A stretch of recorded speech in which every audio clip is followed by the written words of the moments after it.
This is also used to find the minimum cost spanning tree. Okay. Now we shall see the same example which we have illustrated in the last session. I'll take the same example and I'll try to illustrate Kruskal's algorithm. Okay. So in this case, first of all, what you need to do is here you need to represent a given graph. Okay. The graph is recognized by 1, 2, 3, 4, 5, 6, 7 different vertices. Okay. And all the vertices can also be called as nodes.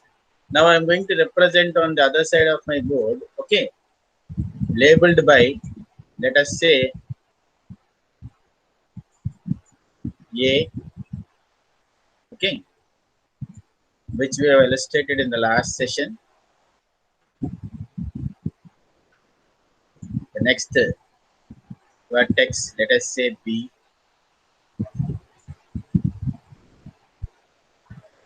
The next vertex, let us say C. Next one is D.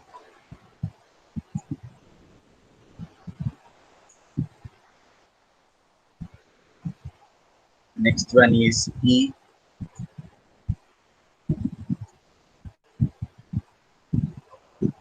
And then F.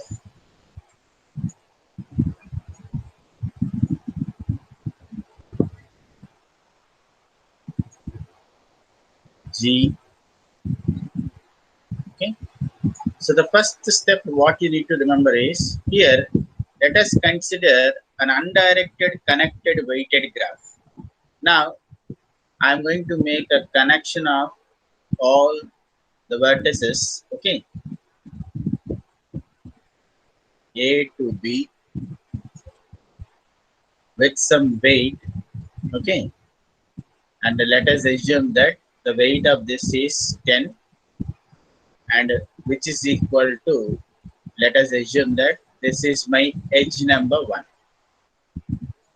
So I'm going to make 1, 2, 3 so that you can easily analyze this.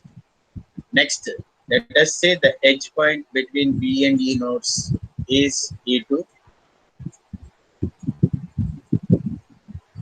which is equal to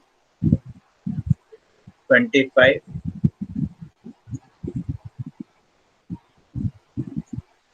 Edge point between E and F, E3, which is equal to 22.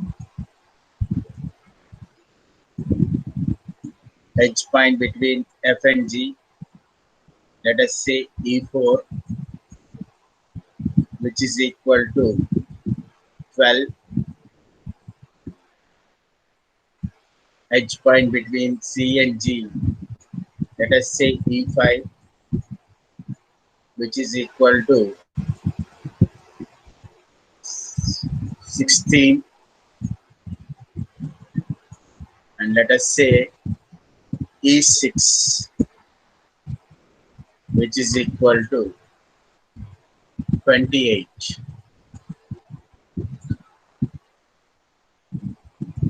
And let us say the edge between C and D, E7,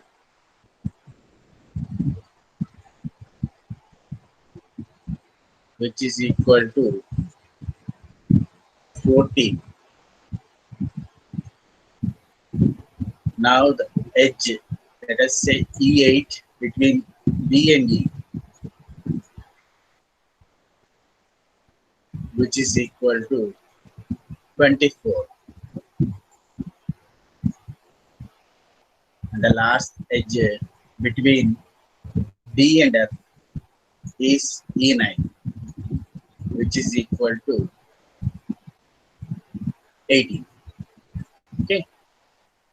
Now, in this algorithm, the major point is recognize and count the number of vertices in a given undirected graph. Okay.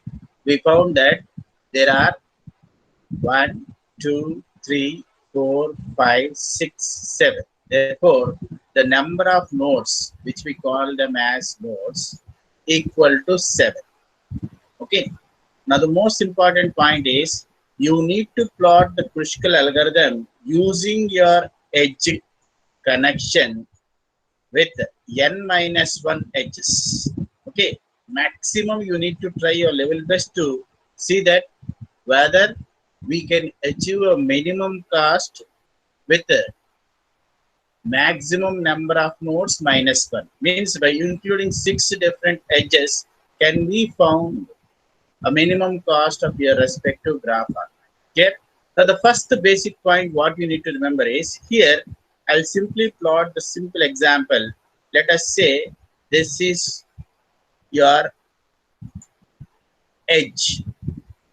I'm going to call them as edge numbered by 1, 2, 3, 4, 5, 6, 7, 8, and 9.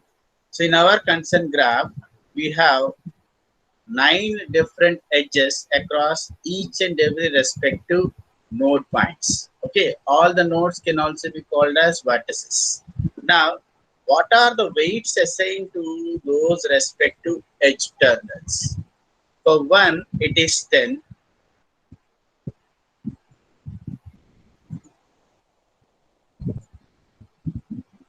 For 2, it is 25.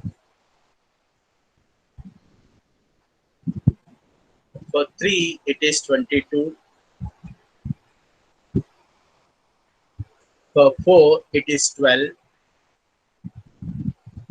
For 5, it is 16. For 6, it is 28. For 7, it is 14. For 8, it is 24. For 9, it is 18. Clear? So, from the given graph, I have splitted the graph in a table representing edge on one side, weight on the other side. Now, the first basic step what you need to remember is here you need to make all these weighted values, okay, into ascending order. So, represent them in ascending order.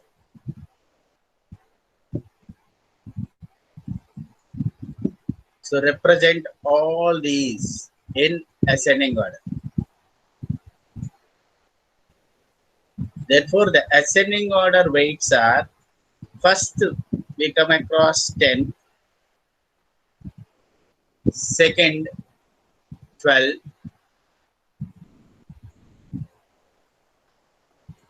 third 14,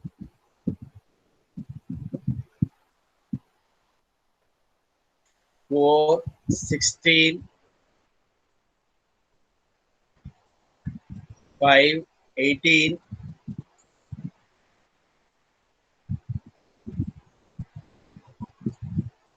6 22, 7 24, 8 25, and the last edge is 28. Okay. Up to here, is it clear? Please respond me through message.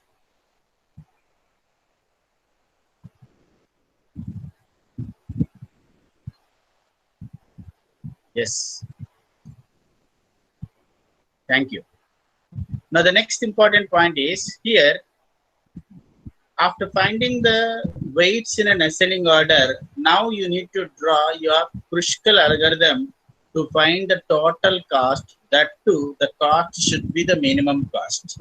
If I find a minimum cost for this graph and that performs a tree, and we can count the total cost. Now I'll tell you the minimum cost of this concern graph. First, I'll start with any concern vertex. Let us select the basic principle of this. In step number 1, what you need to do is, we need to identify the least cost among all the edges. Among all these edges, the least cost is recognized across edge number 1.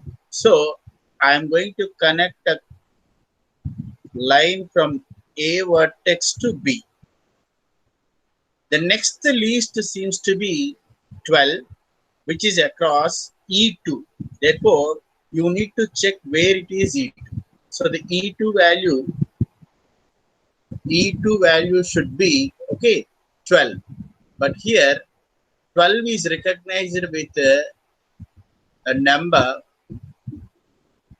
12 is represented by which particular vertex? E4. So I am going to plot E4. So the first value is, I am going to draw my edges here so that you can easily understand. Edge 1 I have plotted with a 10. The next edge is 12. Okay. So I am going to plot edge number 4. The next is 14. Identify 14. It is under E7. So I am going to plot this. Therefore, this is my 7th edge. Is this clear? Any more doubts? Please message me. You need to ascending. You need to keep your values of a weighted values into an ascending order. That is your step number 1. And step number 2, you need to trace out where the values have been resided in their respective edge values. Okay. So we found that 14 has been there as edge number 7. So I used edge number 7 here. Now 16 is my next weighted. Therefore, identify 16. 16 has been there across C and G with the edge value called 5. So I am going to draw a line across 5. Next, 18. Now, 18 is your next weight, and I found this 18 under E9. But unfortunately, if you plot a graph like this, then it becomes a graph instead of a tree. We want to find a minimum cost for a consent tree. So please make a note that, as I said in Prim's algorithm, you are not supposed to form any kind of cycle. Means a cycle should be avoided while framing your algorithm. That is the most important point which you need to remember. So I am not going to mark a line across these two vertices, that is D and F. If I mark them, they'll form a cycle among D, F, G, C. Then this should be a cycle and it is recognized as a graph. But we want a minimum cost for a tree. Therefore, we are not supposed to connect these two. So I am going to avoid this. Is my point clear to all? Please message me.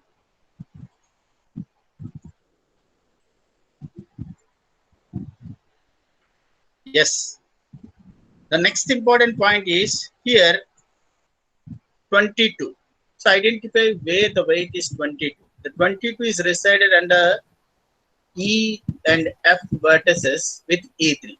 So you can give a permission to make this with an edge called 3.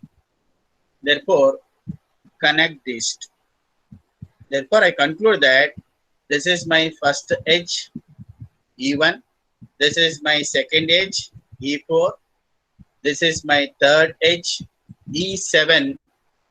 This is my fourth edge, E5.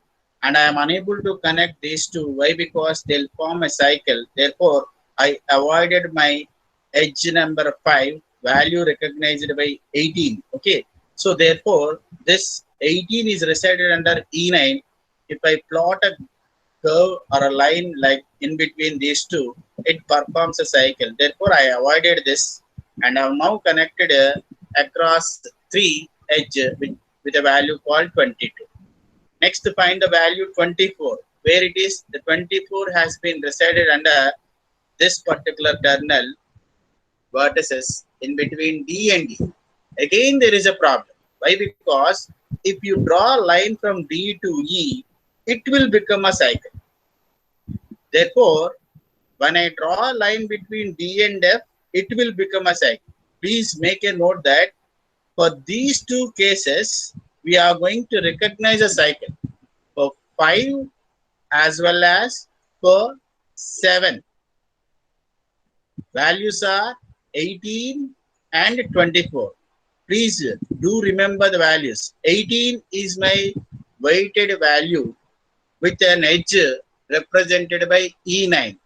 So if I draw a line like this, it becomes a cycle. So we are not supposed to draw this. Similarly, if I plot a line like this, it becomes a cycle with the 5 different vertices. D, E, F, G, C, again D. If I draw a line like this, this will become D, F, G, C. Therefore, this will include 4 vertices to make a cycle form. This will include 5 vertices to make a cycle form. That's the reason why we are not supposed to connect these two lines. And I have marked them with other respective color so that you can come to about the difference between the algorithm of finding a minimum cost for your consent graph. Is this point clear? That's the most important point which you need to remember. Is it clear, Amma? Please message me. Yes. Now the next important point is here, when I use the next ascending weighted value, let us say 25. Now check where it is. 25 is resided under E2. So you can give a permission to draw a line across 25 with an edge value called E2. Clear? Now comes the last one, 28. Again, for 28, if you plot a line between A and C, this entire graph will be in a cycle form. A, B, E, F, G, C, A. Therefore, again there is a problem. Therefore, we need to avoid a line representation among A and C also. Therefore, this is also not supposed to include. So finally, I conclude that the final graph is supposed to be in between A to B, B to E, E to F, F to G, G to C, C to D. Now, if I found my total minimum cost among all them, I can say that for A, it is 10. Add simply. Okay. Next, 25. Add that. Okay. So, we need to add all the values. 10. Next value is 25. Next value is 22. Next value is 12. Next value is 16. The next value is 14. Okay. Therefore, 1, 2, 3, 4, 5, 6. There are 6 different edges to perform your minimum cost, and that minimum cost gives you the total. If I add all these 6 different edges, will come across the total as 99. You can cross check that value. Okay. Therefore, the minimum cost of a Kruskal algorithm is 99.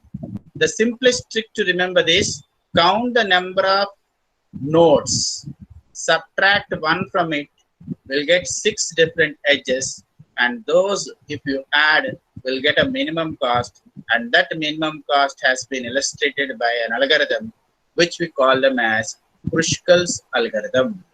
So therefore, I conclude that this is another way to find your minimum cost spanning tree for a given undirected connected weighted graph. And you can observe the same thing here, which is drawn here: 10, 25, 22, okay, 12, 16, and 14. If I add all these, we'll get the value for 20, 19, 9. The same thing will be there for prims also. The difference between both of them are supposed to frame in their own systematic way to find its minimum cost. Therefore, I conclude that minimum cost to find Kruskal is also an important topic. Minimum cost of a prims is also an important topic. Both the algorithms are used for finding a minimum cost spanning tree. Is this clear? Please message me.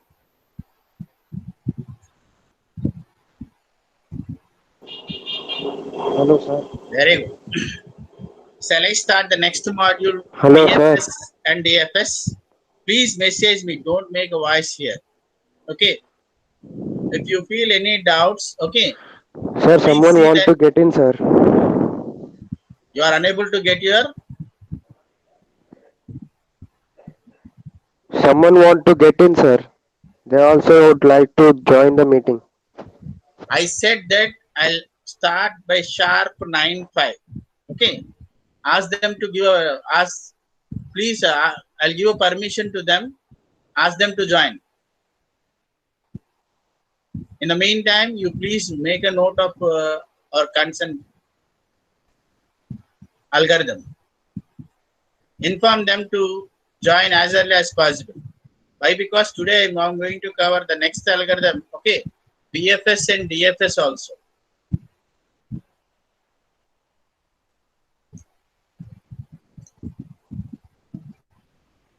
Fine. Shall I clear my board? Please message me. Okay. Now the next topic is, write down BFS. What is meant by BFS means breadth first search. The guys who are outside my classroom, ask them to join. When once I start my class, I am not going to permit them. Please message as early as possible.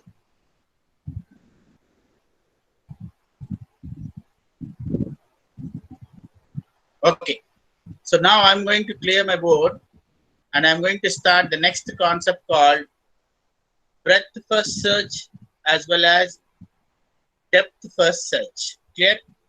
Both the algorithms are very important. Okay. And there will be an essay question from this concept. Clear? Now I'm going to clear my board.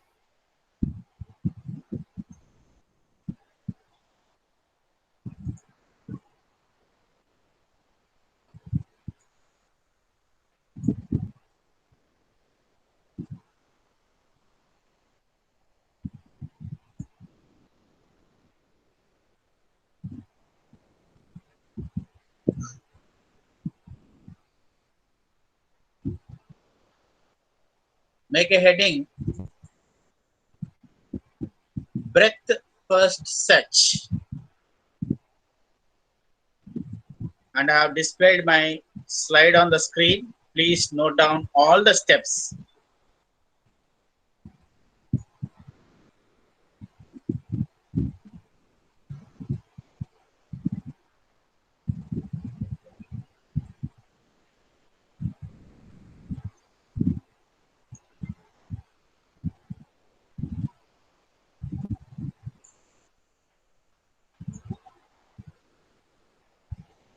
Can you able to see my shared screen on my whiteboard? Please message me.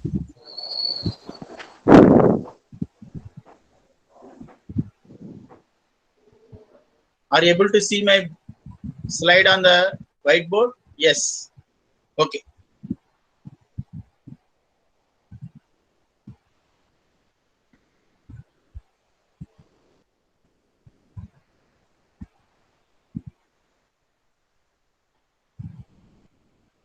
Fine. Now, how to remember the breadth first search as well as depth first search? Clear? Again, these two algorithms can be implemented either by considering an undirected or a directed graph or a tree. It is up to you. Okay. But try to enhance them with the same example for both the algorithms so that it will be clear and you can easily write in your final step. Clear? Now, the basic difference between them is, let us start with a first concept called, okay, breadth first search. If I say breadth first search, okay, in breadth first search, we are going to deal Q to operate this. Therefore, Q plays a major role in this. And we know that for Q, there are two basic principles. One is called front, the other one is called rear, where front is used to delete an item, rear is used to add an item. This is what we have learned under a concept of Q implementation. Clear? Now, in this case, what we are going to do is, we are going to consider the same graph, okay, with their labels labeled by A, B, C, D. Okay. Similarly, E and F. Now, the undirected graph among A to B, A to C, A to D. Similarly, C to E, E to F, B to E, and D to F. Okay. Now, this is what the graph. Based on this graph, I'm going to illustrate my breadth first search. Clear? Now, for this, what we are going to do is, here we are going to consider a Q. Clear?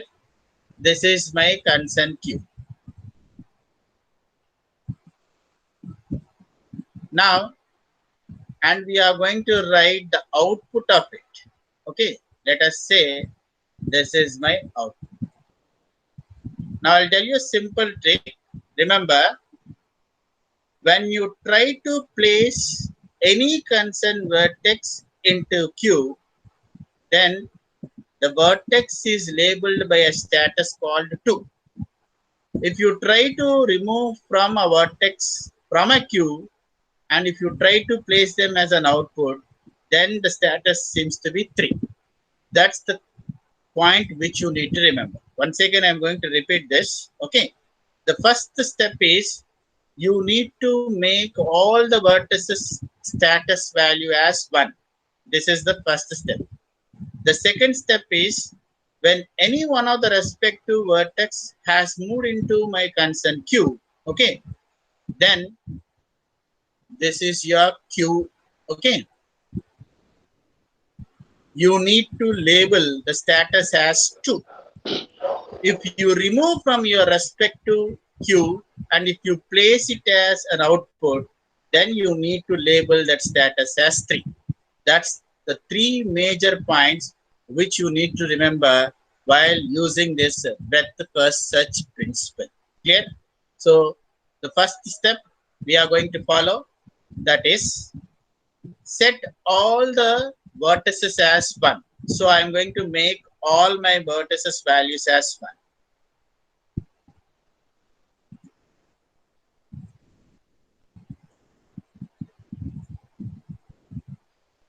Is step 1 clear to all? Please message me.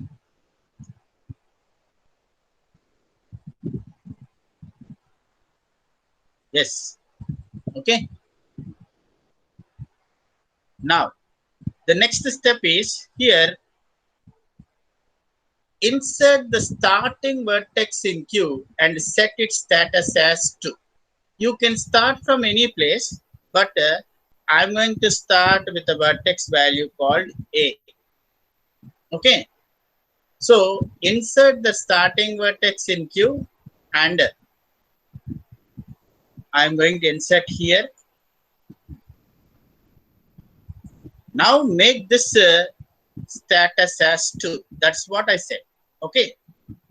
So one status value has changed to 2. Is this clear? Next. While Q is not empty, if it is not empty, what we need to do? We need to follow these 2 steps. Remove front vertex in Q. What is there in front?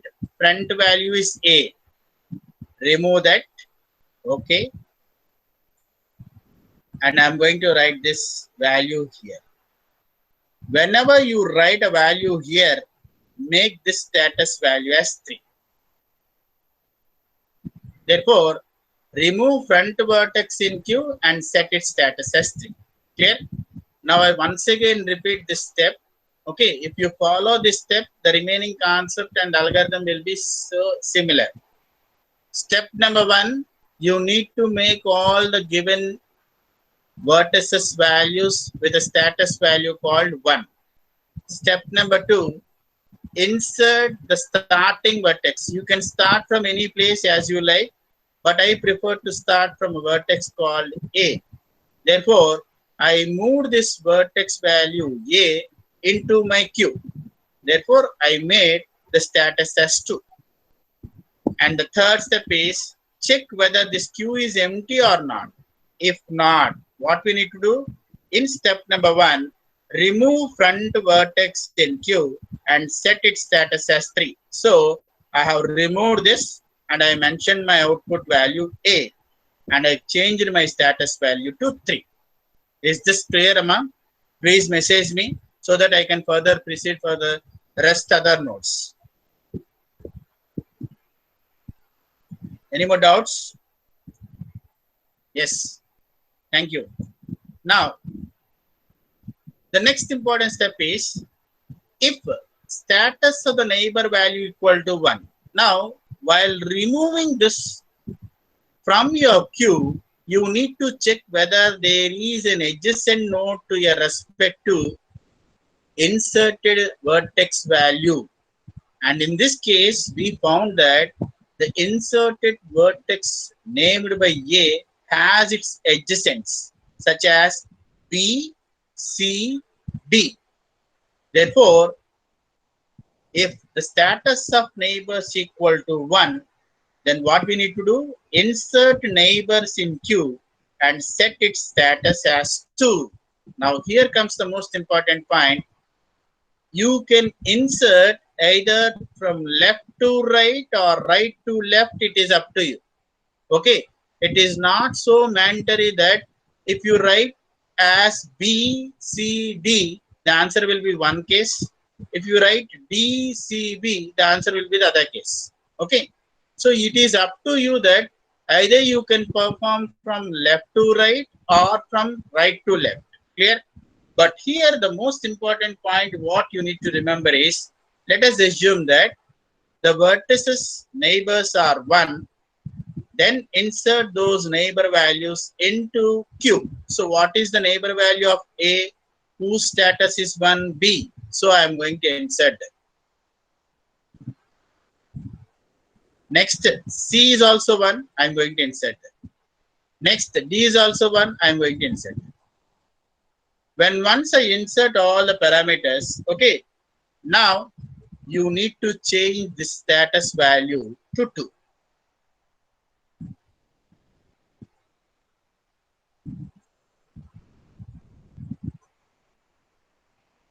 Is this clear, Amma? Please message me. Okay.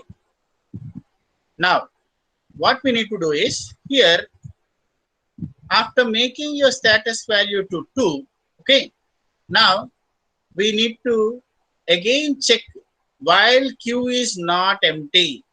Again, in Q, we have some vertices labeled by B, C, D. It is not empty. Then what is the first step I need to do?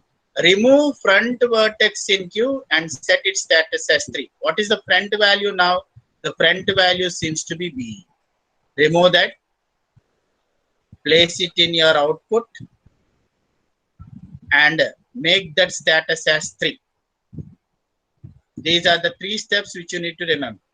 And the last step is check the adjacents of it. What is the adjacent of value of this particular B? Whose status is 1? It is E. Now insert.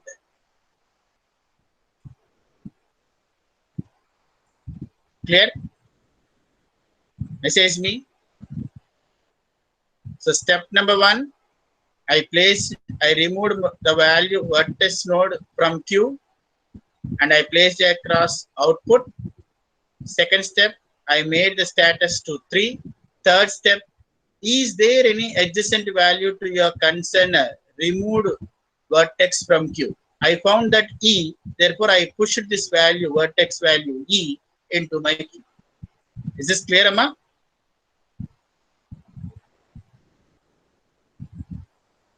Yes. Fine. The next important step is here, again check while Q is not empty. Again, in this case also the Q is not empty. So, see what I need to do. Step number 1, remove the vertex from Q, place it across output. Third step, make this status as 3. And the most important thing is found, is there any adjacent value state? There is an adjacent value for C, which is E, has been there in the Q itself. Therefore, there is no need to add this. Clear? Any more doubts? You need to check the adjacent status. It is 1. Fine. But this value has already been inserted by moving this particular B vertex. Therefore, there is no need to again represent this vertex labeled by E. Is this clear? Fine. So, therefore, I found my adjacent vertex E inside my Q. The next one is D. Step number 1, repeat the same story. Remove the vertex from Q, place it across output. Immediately what we need to do, change the status to the next status value, that is 3. And the last step is check whether there is an adjacent value of the status whose value is 1. I found F, therefore I inserted F inside my Q. Whenever we insert this F and E, okay, these two values, whenever they are in respect to Q, you are supposed to make those status values as 2. Why? Because when we insert anything inside Q, you need to change the status as 2. When you remove anything from Q, you need to change the status value as 3. Now, the next value that I am going to remove is E. Place it across output. Therefore, this status will be 3. Similarly, the next value is F. Change the status as 3. And then this is the value called F. Therefore, the major 3 steps that you need to follow while performing this breadth first search or depth first search is, once again I'm going to repeat. Step number 1, you need to make all the given vertices values status equal to 1. That is your point number 1. Set the status of all vertices equal to 1. Step number 2, insert the starting vertex. You can start from any respective place. When once you insert anything inside your Q, make the status value as 2. That is your second step. The third most important step is you need to check whether this Q is not empty or not. If it is not empty, what we need to do? We need to do 2 things. One is called remove front vertex in Q and make the status as 3. 2 is called if the status of neighborings. When you write here, check whether there is a neighbor value of this concerned vertex or not. If so, make that status as 2. Okay, that is the most important last step which you need to remember. Therefore, in this scenario, we used 3 basic principles. First, making the status as 1, which we call them as ready queue principle, which we state that as ready state. Second, we moved this node value into my consent queue and I made this state as waiting state. Third, I moved from my consent node in the queue into an output and I kept that as process state. Therefore, I conclude that there are 3 major states which supports the traversal technique of this breadth first search. One is called ready state, 2 is called waiting state, 3 is called process state. If it is ready state, the status is 1. If it is waiting state, the status is 2. If it is processing state, the status is 3. That's the reason why you need to remember all these 3 major points. Basing on this knowledge, instead of queue, you need to consider stack and you need to elaborate that. Okay, so the same concept, only change is instead of moving the variables inside your queue, now this time what we need to do is we need to consider a stack, and we all know that stack depends on push and pop. Push is to add, pop is to delete. In the same way, where we have discussed front and rear. Front is to delete, rear is to add. That's the only difference between BFS and DFS. Okay, BFS means queue representation. DFS means depth representation. Okay, so breadth first search, depth first search are the important essay questions in your final exam. Please make a note of it. Okay, and I'll try to keep the last slide. Okay, for the sake of your running notes. Okay, which we call it as DFS. You try to enhance them, learn them in a same process. Okay, and if you feel any doubt, okay, please post them. Now this is my slide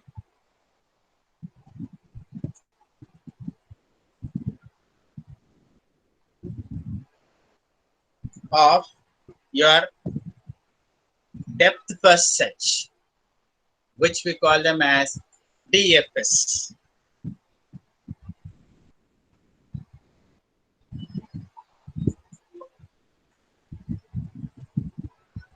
Okay, same algorithm, same concept.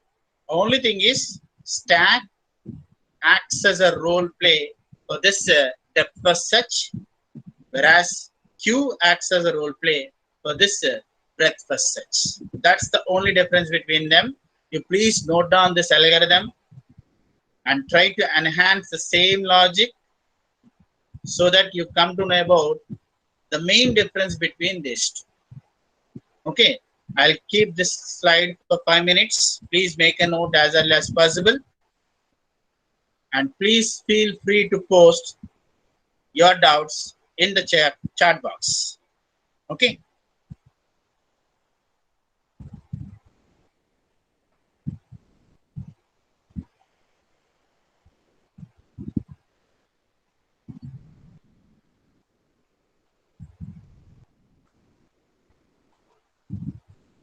Anyone can speak. Okay.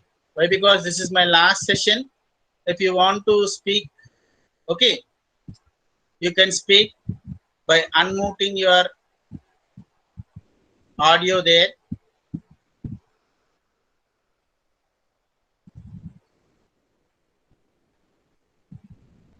Is this clear, Amma?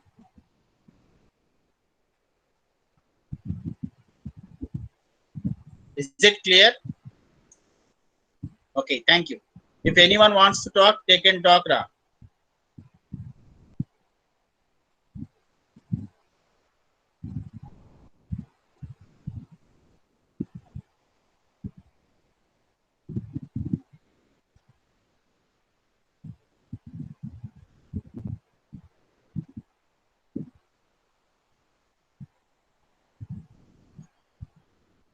Okay.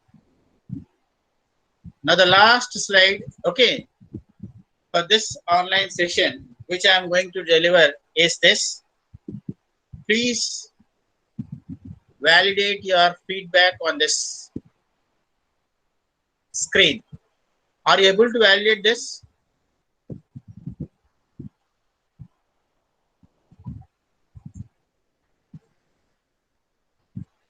Are you able to see the screen which I displayed right now? Please message me. Yes. Can you validate that?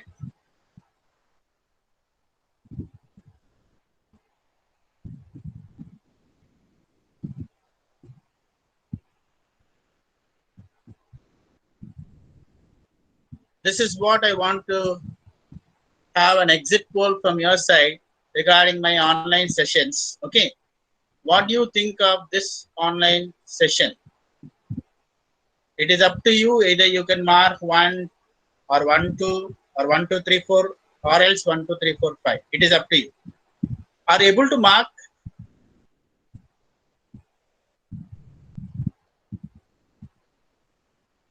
Is that giving any chance to mark? Oh, okay. Okay, Ram. Thank you, one and all. Okay. Learn well and feel free to ask any kind of doubt if you are facing in my concern subject. Okay. Thank you all. Please wait. At the end, I'm going to take the attendance also. Okay.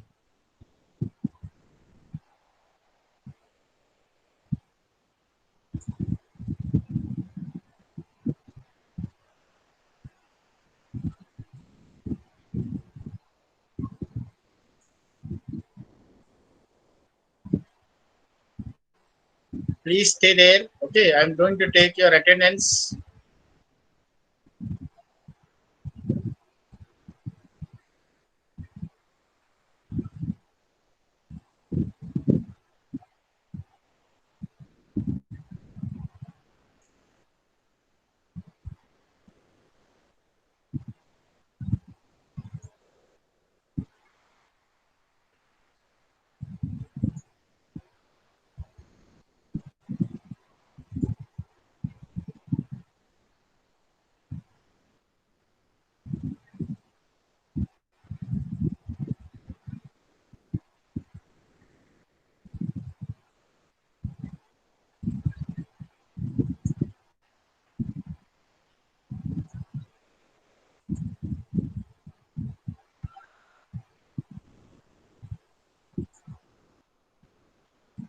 Okay, Ma. Thank you. Now you can leave.